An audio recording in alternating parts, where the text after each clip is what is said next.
A faulty control board can present itself as a continuous fan call because burned or shorted relays and associated circuitry can keep the fan relay energized even when the thermostat is not requesting airflow. When a control board relay is burned or internally shorted, it can leak voltage or stay mechanically stuck closed, which looks identical to a thermostat fan on signal. Start by isolating the thermostat so you can measure the control circuit with the system idle. Use a voltmeter to check for 24-volt control between the fan terminal and common with the thermostat powered off or disconnected. If you observe 24 volts when the thermostat is idle, then the board is driving the fan without a valid call and the relay or its driver circuitry is suspect. Inspect the board visually for darkened components, lifted solder, or blown traces around the relay driver area and the 24-volt transformer connections. Replace the control board if you find physical damage or if the relay shows continuity when it should be open.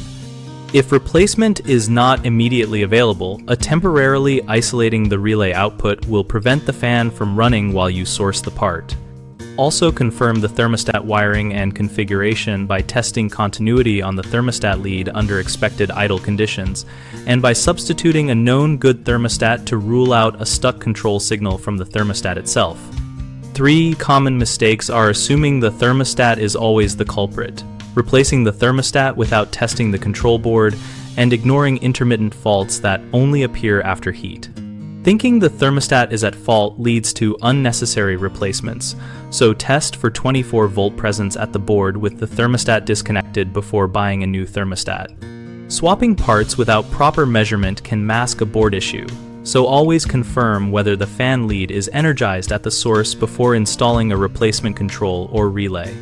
Overlooking thermal stress and failed solder joints causes intermittent fan calls, so perform a careful visual inspection and gently flex the board during testing to reveal hairline failures. Our site, bighomeprojects.com, connects homeowners with local contractors and offers a place where contractors can find work by listing services and responding to homeowner inquiries. We also host a discussion community where members share troubleshooting tips and real-world experiences that help both homeowners and contractors troubleshoot issues like control board malfunctions.